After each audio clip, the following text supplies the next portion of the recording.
O amor começa com a cruz. A cruz é o símbolo do verdadeiro amor. Primeiro, você e Deus, a haste vertical. Você e Deus. Quando você está bem com Deus, certamente os braços da cruz vão estar bem, que é a esposa, que é o marido. Pense nisso. Quando Jesus fala, tome a sua cruz e siga-me, é isso. Você verifica que, você confere, quantos filhos, talvez você seja um desses filhos, que gemeu a sua infância.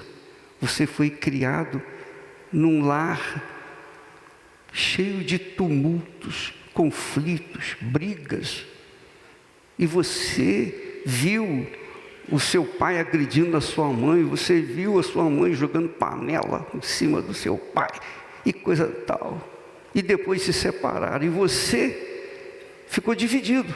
Uma parte ficou com seu pai, outra parte ficou com a sua mãe, e é como se você estivesse andando, dá licença, é como se você estivesse andando assim, ó. Quer dizer, uma parte com seu pai, outra parte com seu marido. Então, como que você pode conquistar, como você pode construir a sua vida, se você está dividido dentro de si? Então, é questão de inteligência. Se você está bem e faz bem ao seu marido ou à sua esposa, pode ter certeza, você estará investindo na sua vida. E não há sucesso. Não há sucesso, não há pessoa com sucesso se não tiver o primeiro sucesso dentro da casa dela. Ou não é? Você pode conquistar o mundo inteiro, mas se você for mal casado, todo o seu sucesso vai por água abaixo, porque aquele mau casamento vai fazer você fazer mais besteira e errar na sua vida, e você vai sofrer. Quando Deus fez o homem, Ele disse, não é bom que ele esteja só. Deus sabe que não é bom que o homem esteja só. Então Ele fez uma auxiliadora.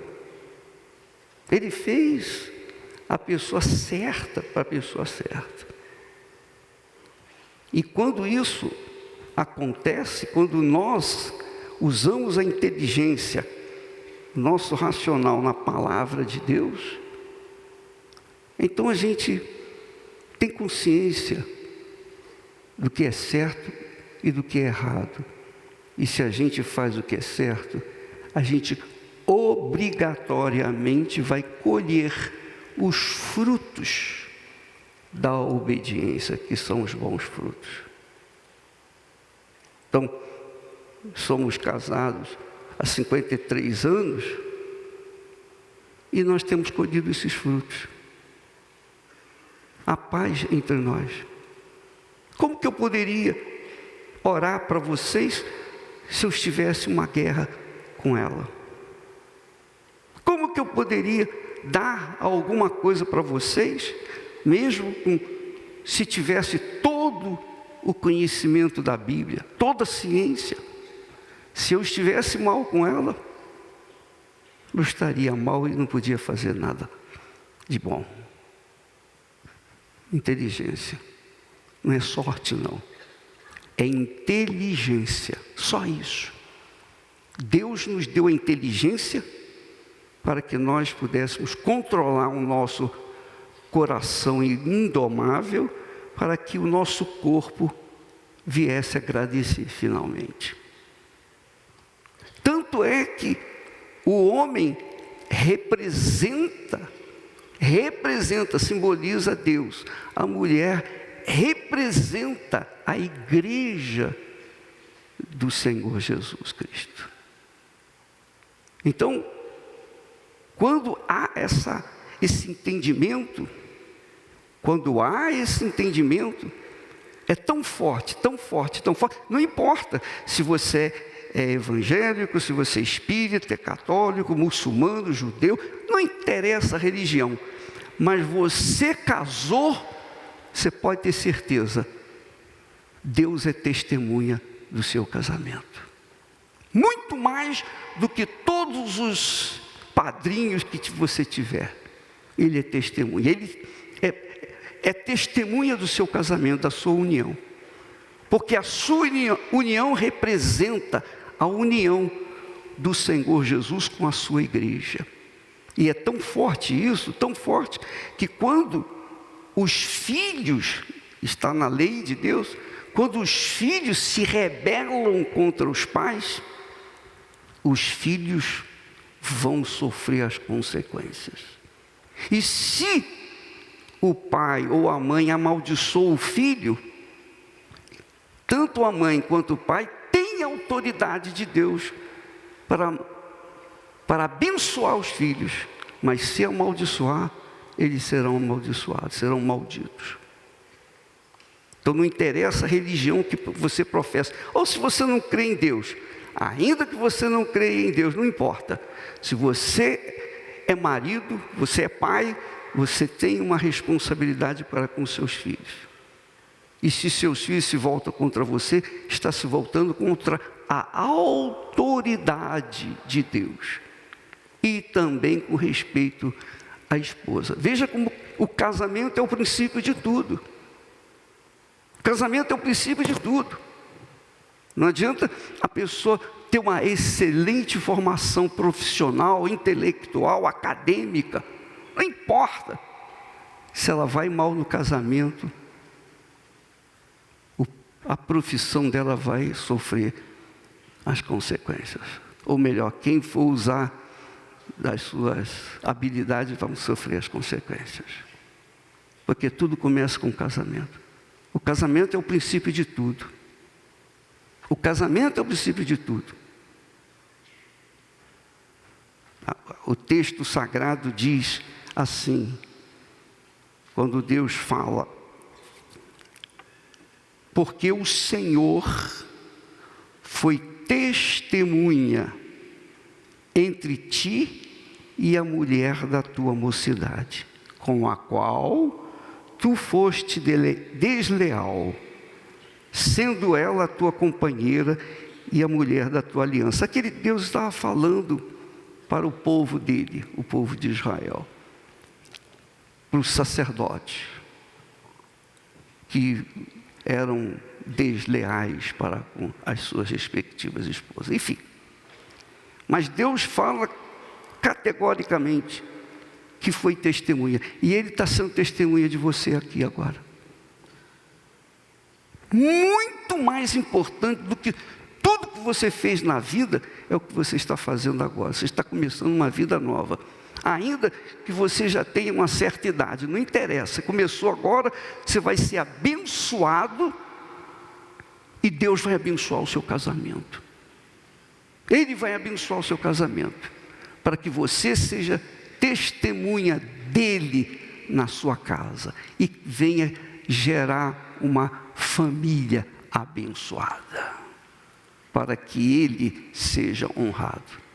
Deus tem interesse na sua felicidade. Ele tem interesse, teve e tem interesse na nossa felicidade. É ou não é? Exatamente, para que nós fôssemos testemunhas também da grandeza dele, daquilo que ele criou, que é o casamento. E vinha aqui nesse altar, diante dele, fazer, né, o voto de ser fiel à sua o cônjuge, ser fiel um ao outro. Ele é testemunha, ele está vendo. Ele é a testemunha principal. Não esqueça nunca disso. Muito forte, né? Eu ainda não falei uma coisa que você tem que saber.